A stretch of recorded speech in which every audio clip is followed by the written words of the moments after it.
Good morning, everyone, and a warm welcome to the Mumbai Angels Network Reboot 2 Industry Edition, which is a series of events focused on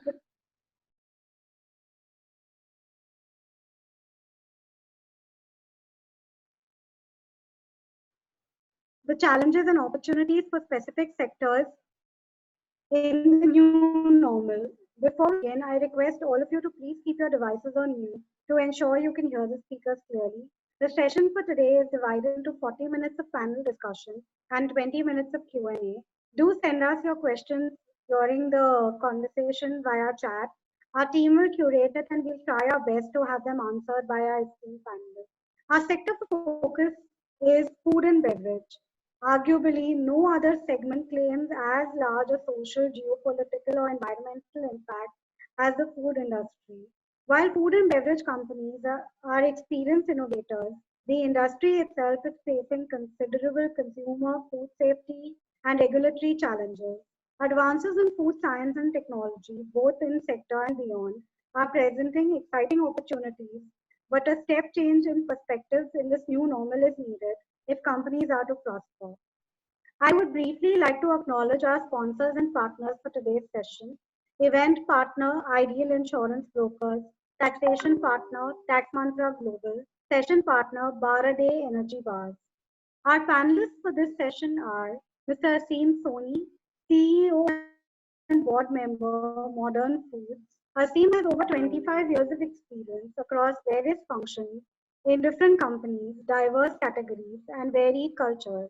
His last 10 years have been spent at senior management levels, where he is engaged in getting the best out of teams of all shapes and sizes. He prides himself in delivering on the back of appropriate business models, a relevant GTM strategy, the right processes with tracking mechanisms that more aid and less police, with a leadership style that is unimposing, watchful, and supportive at the same time, with a view on long-term sustainability. He respects growth that comes on the back of meticulous planning, strong commitment, and a few failures. The next panelist for today is Hitesh Tripathi, CEO, Tech for Serve F&B Consultants. Hitesh is the founder of Tech for Serve, a turnkey business consulting company, and co-founder of High Pitch Designs, a brand management company. He is a food technologist and an IIM Lucknow graduate with 15 years of domestic and international experience. He has worked with brands like Britannia, ITC, and Olam International Singapore.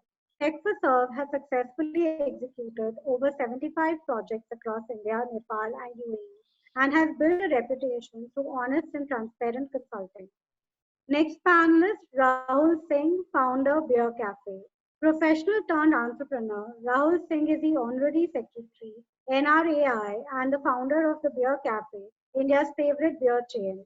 With 38 locations operational within a short span of 3 years, it has become India's largest, fastest, and most profitable alcohol beverage service brand. With multiple awards and accolades to its credit, the consumer and industry has recognized this startup as a blockbuster.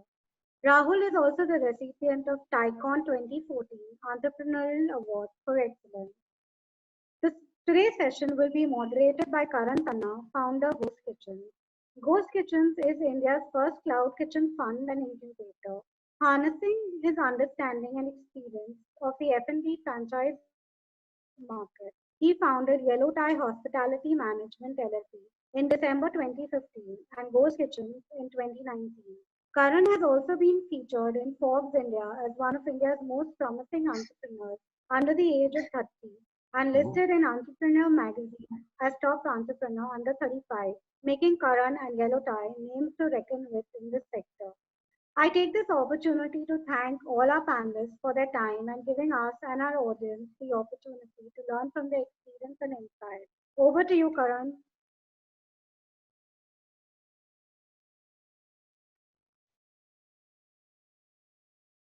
Hi everyone. Thank you, Shivangi, for the introduction. And I'm really sorry I don't have my video on right now due to some technical issue at my end. But however, I think we'll begin the session. I welcome Hitesh ji, Aseem ji, and Rahul sir in the session, and I'll start diverting questions that we have from the organizers to each one of you. Maybe Hitesh, if we can start with you. The first question would be that amongst this uncertainty, what is the F&B sector performance and outlook? Which segments are likely to emerge as winners and which will be worse hit after the crisis and after the lockdown is over? So, Hitesh, it will be good if you can split this into two parts, that which will be affected or which will have an advantage for next 6 months and post 6 months, because I'm sure there will be different scenarios for these two periods. Correct. Correct. So as we all had been watching that the industry can be divided into three segments: the red zone, the yellow zone, and the green zone. Now the hospitality, the hotel, the horeca, the fine dine restaurants, and the food courts, which will be drawing a lot of crowd, will be in the red zone for a time to come, for the time till we get the vaccine and we get a cure for the problem. The other sectors which will pick up comparatively faster are the food delivery, the dark kitchens, the aggregators, Swiggy, Zomato, online portals. So they'll be able to pick up also the traditional Indian sweets, the traditional Indian snacks, because there the interaction time or the time shorter. We can handle better in terms of contactless delivery, packed food, takeaway, and all those things. And I am taking in the green zone, I am taking the manufacturing sector, which is into more of the packed food supplied through FMCG. So all the packaged food like the bakery, the confectionery, the snacks, whatever can be taken away to different counters with a better shelf life will be because currently also we see that it is doing very well. So this will continue to be in the green zone. Now there will be a need of immunity boosting, health boosting products.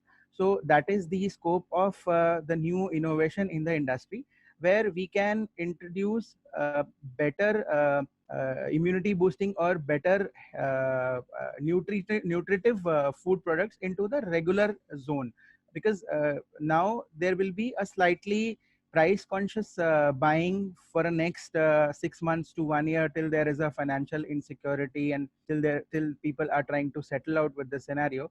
So if we can have in the fast moving category, if we can have healthier products, because for example, if we say breads, so breads have been introduced in India to prevent the people dying out of shortage of food. So it was introduced in the 70s by Indira Gandhi, and it continues to be the staple food. But now if we can introduce products like superfood into the breads, healthier, maybe inulin, maybe probiotic infused breads, which might be slightly costlier than the current product range, but then they'll be picked up faster. They'll get a better coverage. This is my point of view for the current and the future. So in fact, Hitesh, that's a very interesting point. Mr. Soni, would you like to add to that, since we're discussing bread and the topic has moved in that direction? We cannot move ahead without your comments on the subject. Okay, I hope I'm audible. Yes. I completely resonate with what Hitesh has said in the second half of his narrative, because the first half, of course, he's the expert. As far as the second half is concerned, absolutely right. Packaged foods from larger organizations, trusted brands that have a little lineage as well as forward leanings towards health, towards immunity, are here to grow and grow like hell. We are already getting a flavor of this during these COVID times, and the more we look into the future, we are seeing people being more conscious and asking us more questions on what are we really bringing to the table at their doorstep. And these questions are not going to stop. The moment the dust settles down, and there's more transparency in communication, in assessing others, this is going to go to the next level. So completely resonate with Hitesh on that.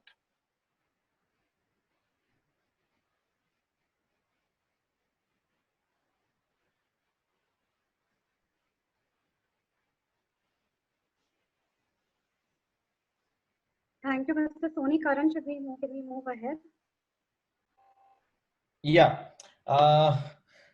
Thank you, Asim ji, and thank you, Hitesh. I think Hitesh has to say that now the entire system is going to change after the current crisis. Food habits are going to change. The affordability is going to change, and the way people consume food, delivery versus casual. I mean, going out is also going to change.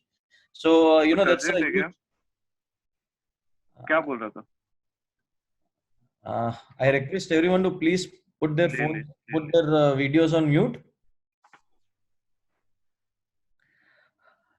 So amidst all of this huge change, I'd like to ask Mr. Rahul Singh on what is the financial roadmap for a F&B business that an individual owns or as a company. How should they prioritize their cost, and what should be the business metric? I mean, business metric was always revenue and EBITDA, but in a post-COVID scenario, what are the things that are going to be important? Hi guys. So we are obviously going through an unprecedented crisis, which I think anybody who planned a Vision 2020 was blind, honestly, and things have kind of turned around in a way that we would have never anticipated. So I look at, it's been well quoted, so I'm going to re-quote it again, that any economy or any business is in the form of a four-wheeled car, and those four wheels drive the economy or the business. The first wheel in that is supply, the other one is demand, the third is capital, and the fourth one is labor. At this point in time, the three wheels are redundant. So because there's no supply and there's no demand, for our sector, and there is no capital. If the capital has been suppressed, not eroded, at least there is no capital in the site or anybody has it in their reserves. So the only wheel left actually for our sector right now is labor, and we need to actually address that constructively. If we do not address our labor constructively, I can tell you we will be having a social unrest. So at this point in time, our first stage is to actually address that. Unfortunately, the government's not doing anything around that. You already know that the government has actually come on to employers and saying under the DMA, we've been forced to actually pay for wages and have no wage cuts or layoffs or pink slips. So it's actually something which is absolutely like a double-edged sword. On one side, we have zero revenues. Our sector has zero revenues. Albeit a little bit of deliveries which is going on, that too is also not business sense. I can tell you none of the delivery people, they're there in the business and they're just doing it to pay wages. Ask any person who's actually delivering, he's just maintaining his kitchen so that he can give money to our staff, which is about 7.3 million people. That's the kind of employment our sector does. And it's only to actually give them sustenance. So we have to make sure that that's the first time. So the first stage is survive. We have to go through this. The next step would be actually to revive. And that's when will happen when we know there is let's say this whole opening up in stages works out. We've got this 2 weeks of lockdown 3.0. Let's see where this goes. It can only go two ways. Things will get better, which means we will open up rather sooner. If it gets to the worst and we go to a lockdown 4.0, then really I don't have an answer to that. But whenever we do open up, we will have to go into a revive stage. So after survive, we go to revive stage. Very important. And then finally, after we've gone through the revival, we'll have to go to the thrive stage, and then we'll have to come back to where we are, and you have to thrive our business. So it's an SRT is what I call it: survive, revive, thrive. And you can't move to the next step without closing the first step. It's like a video game. Honestly, you have to close one step to go to the next step. So that's my thoughts around our sector right now. That because what you're running is a larger, more organized enterprise, which would require more planning to sustain and scale up during these times. So what are your views on this?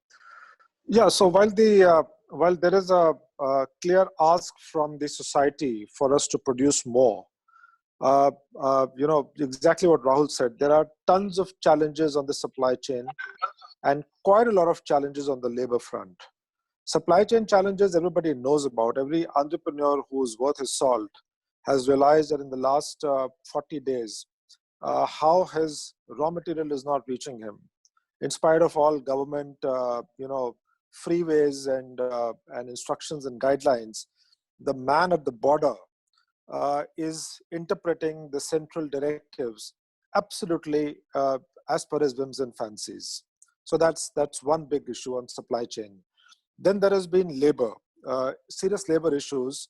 The migrant labor is gone back. I'm having to chase, running into different parts of the city to have X number of people coming to my plants every day to work. So it's not easy to find. Even when I'm able to find labor, there is enough anxiety in the labor and amongst the families that where is my bread earner going, and in what environment is it going to be working, etc., etc. So labor today is an issue. Supply chain is highly challenged, and within all this, I'm having to max my production. So it's very ironic. Fortunately, I'm able to keep my ovens burning, and I'm able to sustain my entire staff, my regular labor. That's not been such a big issue. So I'm able to keep producing at least up to 70% of what I normally do, but with about 50% of resources.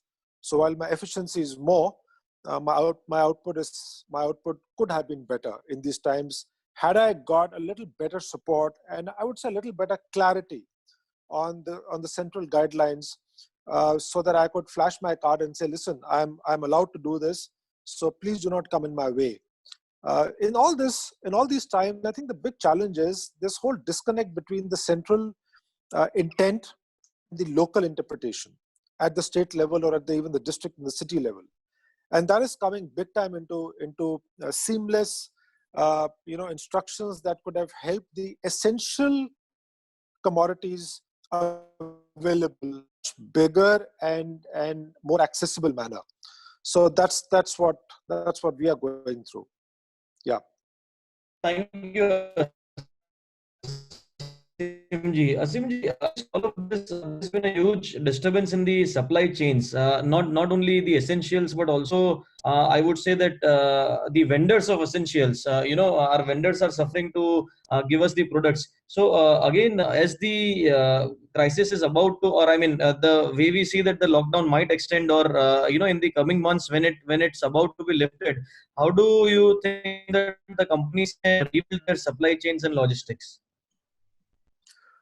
So, okay. So clearly, I think one of the big challenges, and I must address this for everybody's benefit, the big challenge has not so much been the raw material. The big challenge has been the packaging material. The government can say that go and produce essential, but hello, the essential has to be packed in a wrapper. And now the wrapper guy, the packaging guy is not allowed to function. So for the first 10, 15 days of this lockdown, everybody was shut. Now, when these guys opened up, we all clapped and we said, great, thank you very much. Now you can supply us. And then this guy comes back and tells us, listen, I'm ready to produce. I'm getting half my labor, which is allowed by the government, but I don't have granules. I don't have the ink. So how do you expect me to produce the packaging material for you? And another 15 days then went by.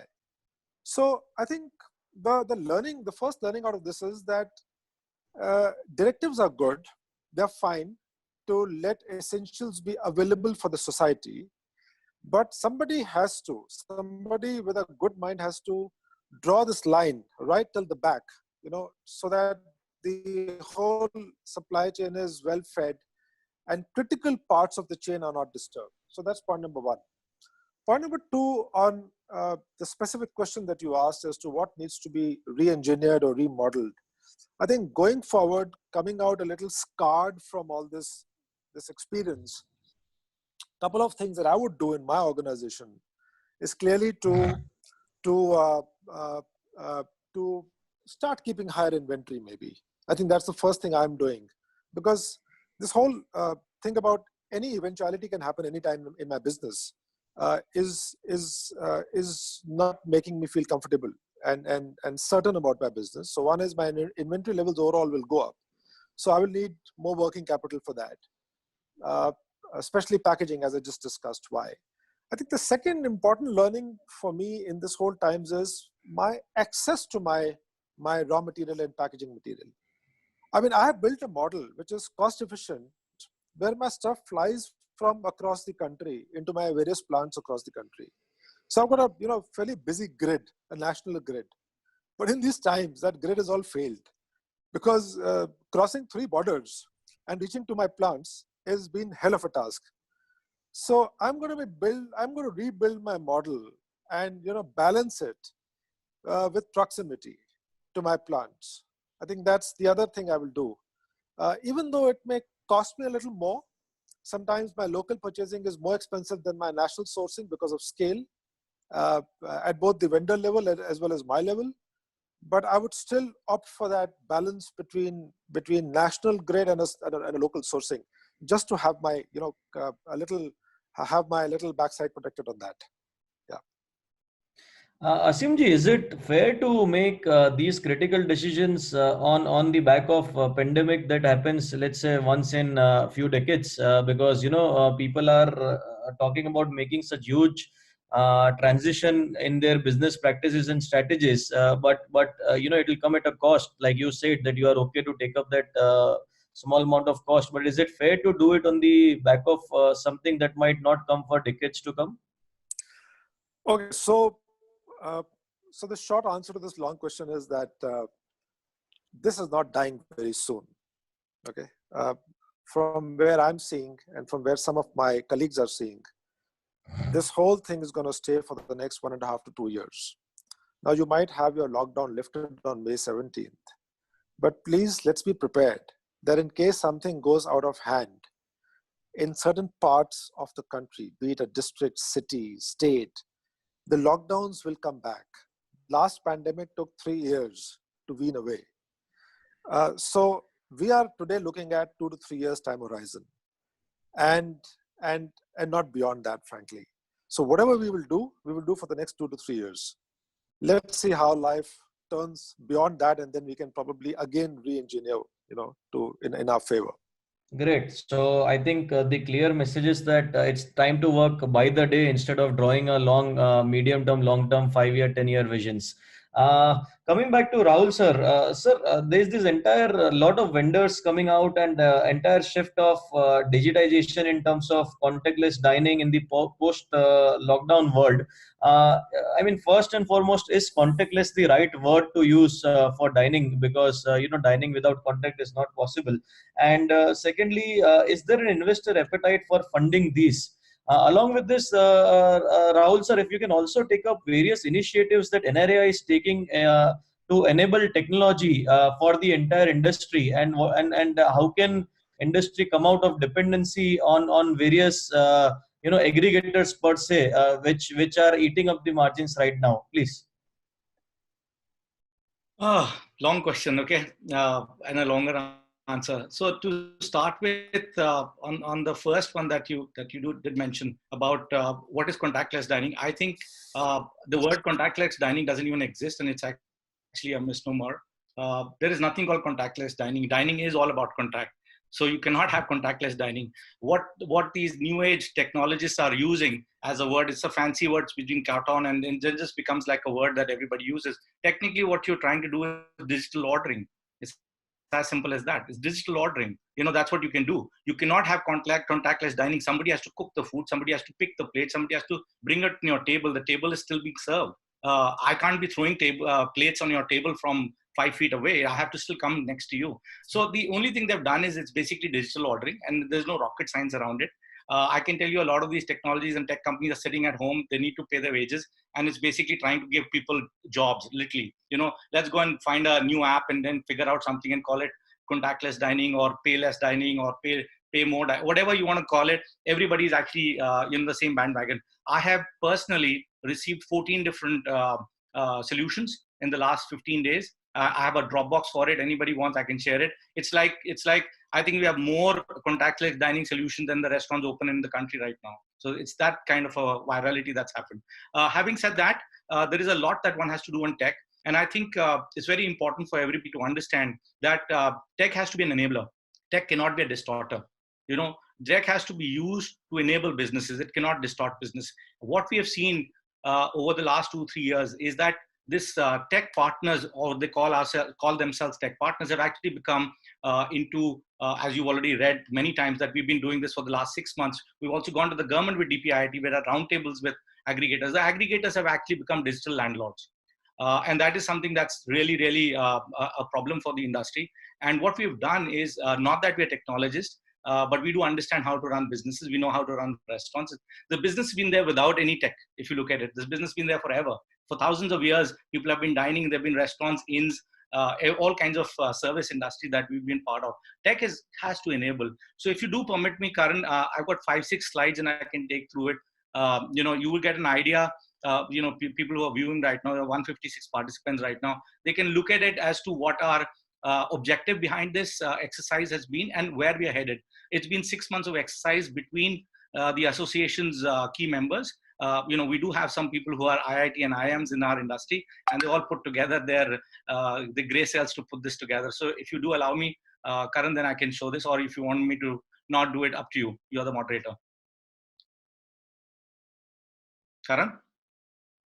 Please go ahead, Rahul. Okay. I think there's some problem with the mute and unmute. Okay, yeah. Karan, is your mic unmute? Yeah, I'm sorry. I was trying to unmute. Akshay, please help to display No, it's the fine. slides. I've displayed it myself you. because I think this is not a webinar. They've used the Zoom meeting tool to actually. So let me just go into full screen. So allow me to do that. Okay. So the idea behind this is that even before lockdown, a trend was emerging, that logout movement. Most of you have seen August last year.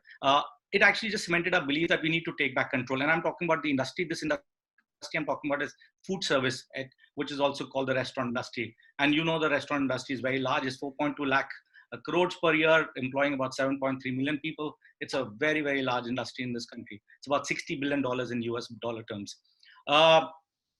What were the guiding principles for the industry? Very simply, we were looking at an aggregator alternative. The objective here was that we didn't want another digital landlord. Data and technology has to be free. And you cannot have somebody using the data for their own benefit. It has to be for everyone. One has to be transparent. All processes and settlements have to be honest and easy to understand. I would not name the aggregators, but most of our restaurant partners keep saying that they can never reconcile account. They don't even know when they'll get the money. Whatever comes in their bank, they just think that's the money they're going to get. There is all kinds of deductions done. There is absolutely no reconciliation.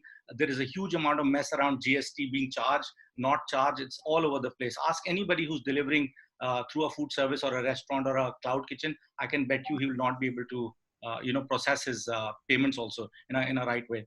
It has to be built for restaurants. At the end of the day, that's what the technology has to do, not the other way around. And it has to be built for sustainability. We want an ecosystem that is equally beneficial for all people in that whole into that entire ecosystem. Coming to the point, this is just to give an example of how things work. What is a physical landlord? He owns a physical space, and customer pays us, we pay them rent. That's how flat rent works. And what's happened with the aggregators, they have actually become from a broker, honestly, to become a digital landlord. They now own the digital space, they own the customer pays them, then they pay us, and they charge a commission in front of us, a commission, not only as a commission, but also sometimes as marketing spends. And the marketing spends actually going to actually create their own false what do you call market share. So it's a fight between the 4 or 5 big guys, and in which the person who pays up is us. And it's actually something that really doesn't work for us. Also, these aggregators, what we call them as digital landlords, have actually been competing with us instead of complementing us. And the way it's happened is, in the listing, deep discounts, high marketing fees. You pay me good marketing fees, you're on the top. There is no algorithm to do it based on what's selling. It's all about, if you pay me money, you'll be on the first page, second page. Ask anybody in the cloud kitchen business and he'll tell you how difficult it is to break through. It's about deliveries of heavy charge commissions. Today, it's gone up to 20-25%. Kitchens, all the orders are being used, all the data is being used to compete with us. So they will figure out what's selling, what's not selling, and then there are preferential treatments. The aggregators have become their own private labels. That's absolutely against any e-commerce policy. You cannot have private labels being done by the aggregator. If you are the aggregator, you are the one the customer's coming to. You cannot be pushing your own bowl companies and pizzas and whatever that you may have. So that's absolutely something that we are completely against. So aggregators have divided and conquered us, and now it's the time for us to unite and reclaim, and that's what our whole cause behind this is, and this will be done around 3 pillars. It'll be done around loyalty, digital ordering, which I've told you is not contactless dining, but we call it digital ordering, and then delivery. These are 3, and we want it open for all. So any technologists or any tech companies right now listening to me, this is open for all. We are not going for an aggregator-based business. This is something like akin to something like what Infosys done for GST, or let's say what TCS done for Passport Seva, or what NPCI has done for UPI. These are all in the background. These are B2B tech. So please hear me out. Do not try and create a valuation for you by creating another app and trying to make a valuation around your app. Please give us a B2B service. We're more than happy to listen to you and come on board with you. And there's a whole team around this. The idea here is very simple. I'll just take you through very quickly how this will work around. We need to own our own customer data. When I say we, this is the restaurants. So we want to be live anywhere and everywhere. And we should have the choice of delivery vendors. Now here, there's a big issue. Right now, if you go through an aggregator, you have to use their vendors or their riders. It's forced, it's bundled services. You have to unbundle it. I should be able to use my own rider. I should be able to use a Dunzo. I should be able to use a Shadowfax or whatever I feel like. I should not be limited to the riders which are there in that neighborhood. I should be able to use it. That's how Breckin principles work. You need to use anything and everything out there. We need to be our data master chef. We have to turn data into our profits, not the other way around. If you look at a digital landlord, order IDs are not shared. Restaurants are operating in the dark. Whereas with our own platform, loyalty is automatically enabled. Individual orders and feedback histories are with us. The audience intelligence is with us. And we're talking about campaign targeting. We're not talking about creating, like an SMS which starts to bother you, or we start WhatsApp. We're all sane people. We're not going to bugger you. A lot of times the aggregator says, if we give you the data, you will start sending, messages out up in the night, and you'll start disturbing, and you'll start invading into privacy. Man, you're not the gatekeeper of this data, right? Who's given you this right to say whether the privacy is there for you or not for us? It's up to us to use that. And if I'm going to invade anybody's privacy, I'm no longer be in this business. That's how businesses work. The last bit in this is very simple. It should be plug and play. We should be able to sign up once, sell anywhere. We should be able to go into future channels, any channels, whether it's through JioMart, whether it's through, Big Basket, where any channel that opens up, we should be able to actually go through a WhatsApp Pay, a Google Pay, or any other, everything should be open. And all that's been done, just to let you know. This is not something which has been done for the last 6 months. There's a lot of work going on in this. And that's what we're getting into. And my last slide in this is very simple. It has to be delivery as a service. This is the delivery part. Pay only what it costs, not a commission-based business, but what it costs. If it's only going to cost me 20 rupees or 30 rupees to deliver, that's what it should cost, not a percentage of my revenue. If my order is 3,000 rupees, somebody's ordered, I shouldn't be paying 20% of 3,000 rupees. I should be paying for the cost of delivery. That's what it should be. And I should be able to use any kind of people around it. I should be able to even use Jubilant Foodworks, which is Domino's fleet. They've got 35,000 riders. If the riders are lying empty, we should basically use their efficiency. And that's what it works. So that's what it is. It's basically a simple story. We want to be behind the scenes. That's what we're looking at with our tech partners right now. Very simple, 4 words. Let us sell everywhere. Give us our data. Lower our delivery costs. And please, please do not compete with us. It's as simple as that. Excellent. Thank you, Rahul sir. That was long but extremely informative and disruptive. And we are getting a lot of comments saying that this is a need of an hour, and it's a great initiative. So everyone should just tune in and just wait for this and support it. As you know, this will be successful if everyone joins the bandwagon and supports initially. In interest of time, quickly moving to Hitesh ji. Hitesh, if you could throw some light on, a lot of reinvention happening in this industry, a lot of cloud kitchens starting the DIY meals, a lot of DIY meal kits, FMCG businesses are also starting, menus are getting re-engineered, a lot of QSRs have started to deliver groceries, which was never the part of their plan. So, where is this going, and what would be essential principles for startups to consider while pivoting to any of the new businesses? Thank you. First of all, I would like to thank Mr. Rahul for the wonderful presentation. I truly resonate with him because that's the way forward. The same bite cannot be divided into many pieces, then nobody's left with anything to eat. Coming back to your question, Mr. Karan, the slogan I had been giving over the past last 1 month or so, I am saying that flying low is the new high. And that is what we have to adopt as a culture for the current 1 year or 1.5 years to go, because the revenues will be divided because of the low movement, low footfall, low sales. So we have to optimize on the operating cost. We have to see how we can cut down the overhead expenses. We can cut down on the expenses which can be probably avoided or maybe delayed for a year and a half or so. So for this, I am using the 80-20 formula, which says 20% of your products give 80% of your sales, or 20% of the manpower completes 80% of the work. So probably this is what the new generation entrepreneurs, the startups have to adopt, because the organized planned businesses, they still have a bigger pocket. They can still sustain to certain amount of overheads because they have a wide coverage. But for the new entrepreneurs, the new entrants into the industry, they have to operate in a lean phase. They have to optimize whatever expenses they can, maybe cut down the warehouses, maybe cut down on the staff, maybe cut down on the menu, so that whatever business comes, because the only revenue generating thing is sales, and if sales are low, then everything is a cost. So we have to see how do we optimize sales versus the other costs.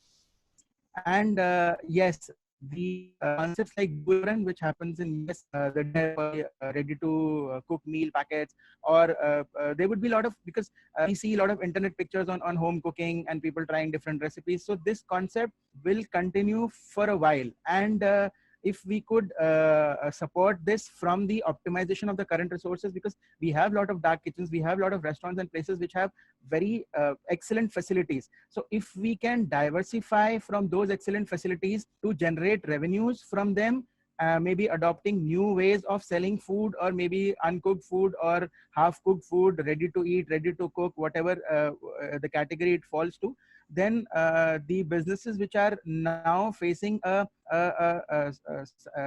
sustenance or chances of collapsing, they would be able to survive and sail through by flying low for the next 1.5 years.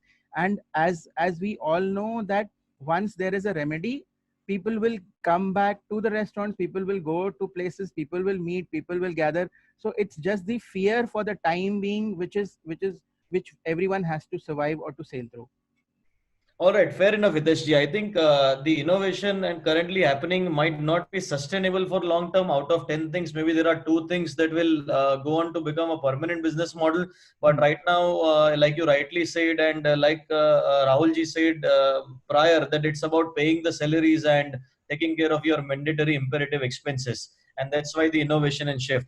Fair enough. Asimji, wanted your opinion and your experience on, there is a lot of digitization suddenly happening in the ordering space, and even in the grocery, a lot of hyperlocal platforms coming up. And, JioMart, the COVID playing entire catalyst to the entire aspiration of JioMart coming onto WhatsApp. So do you see this sustaining? How does a small vendor or a small merchant ride this particular wave, and what's the kind of pivot, and how carefully one should make a pivot into digitization? Well, the times that we have gone through are really very interesting for digitization of the small vendor. So what have we seen in the last 40 days? The larger guys have fallen flat. They have not been able to supply and provide. There is a uprising of the neighborhood store, the neighborhood guy, for whom digitization means a telephone call, and with a much bigger fleet.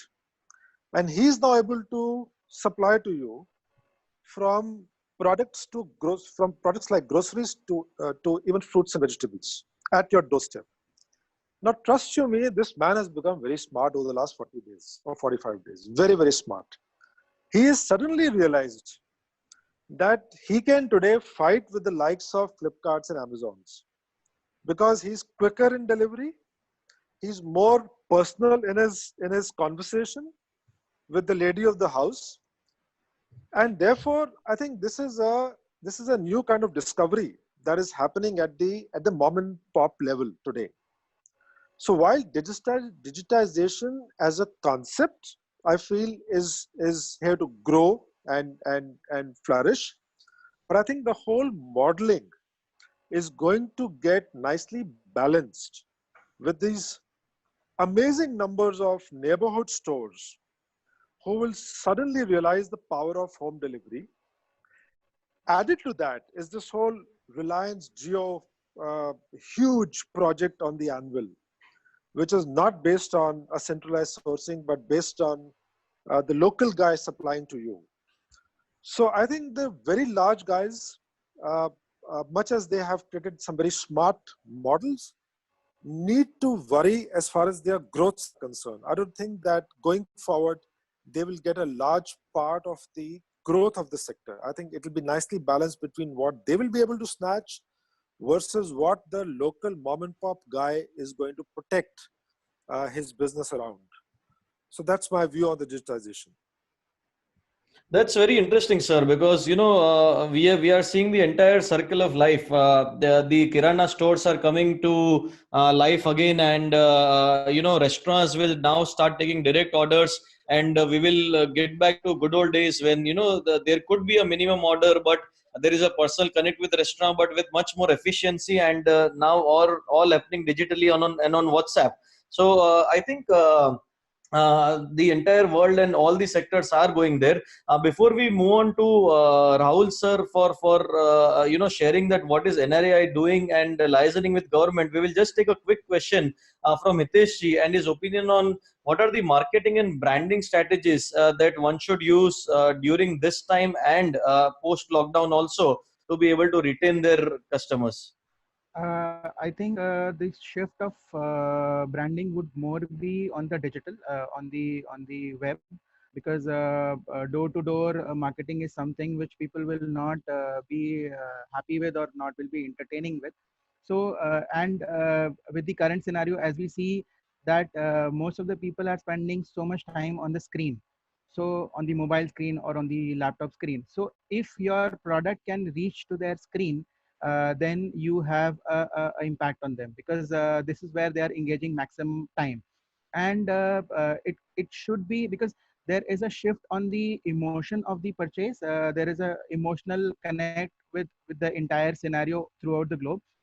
And if you could click to something which has an emotional connect, maybe to boost immunity, or maybe to support family, or to support society, or something which draws an emotional connect, will be able to get better audience compared to something which is direct. One of the first questions to continue on this has been that there has been a lot of discussion and a lot of concerns among the startups in the previous sessions also, where they have asked about issues like rent, labor costs, etc. So I just want to address this question to the panel in terms of what are the solutions that one can look at in this current scenario. Are there any possibilities of discount and rent? In what are the solutions that the industry has come up with in terms of wages? We know that some of the industries have looked at an across the board salary cuts in a great format. So, Mr. Soni, is there some kind of solution that the industry is implementing right now?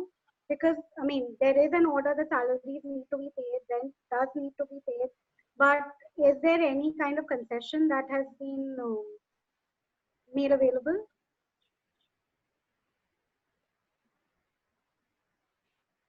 Okay, so I might not be the right person to be asked this question, because we are still, as I was saying, running our plants.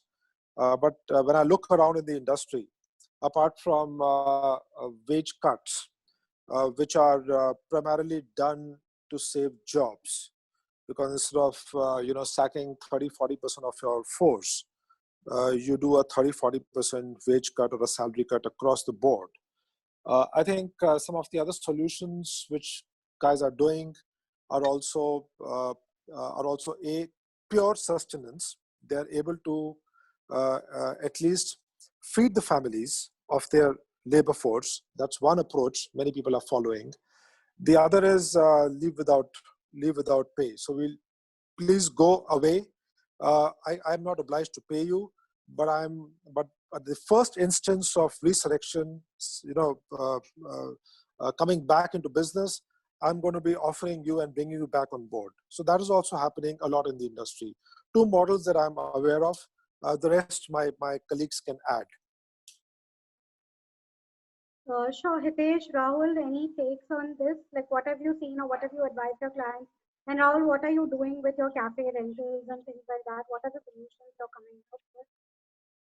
So I'll give you legal as well as practical. So the legal one which stands today is that you cannot have any under the DMA till the time the DMA has been invoked. It's still on right now. You cannot, by the law under the MHA order 25th March, do anything to do with employees at this point. And it says workforce. So there's also a legal thing about what's a workman under IDA or Shop and Establishment Act. We won't go into that. Basically, you cannot cut salaries, you cannot not give salaries, and you cannot lay off anybody during the DMA. So this is one of the only countries which has actually imposed something that strict. It's also criminal in act. So today, as a director of the company, as an employer, I have 3 different dharas that I can go to jail, all the way from 6 months to 7 years if I actually break this law. It's as simple as that. Now, obviously, is anybody coming and doing a coercive action? Not yet. So the idea here is keep your employees, I would say, sustained. Like Asimji said, we need to keep giving them sustenance allowance in whatever form. Jab tak, their kitchen fires are working, I think things will be good. Nobody's going to go to the labor court or the labor commission. I've been meeting the labor commissioner. I had a meeting yesterday also with the labor commissioner. They've been told not to take coercive action, but under the law, they can do whatever. So there will be a lot of, I would say, a different kind of pandemic. When we reopen, there'll be a lot of labor laws and lots of labor cases that will come through. That's on the labor side.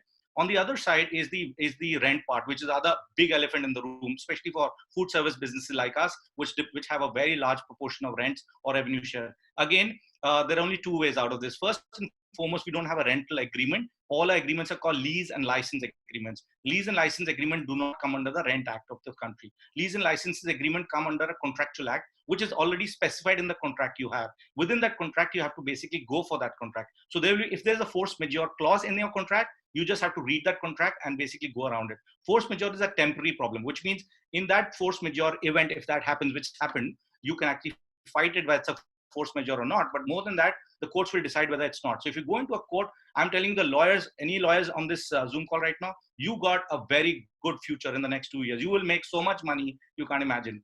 And that's what's going to happen in this country. The entire contract laws will go. It's a civil suit. India is 170th in the world in addressing contract laws. We're the worst in the world. We could be 50 in the world in the best, they call it the world ranking, but we are 170 when it comes to contract law. So anyway, coming back to it, I would suggest to anybody in this panel who has a huge rent, mediate, sit across the table.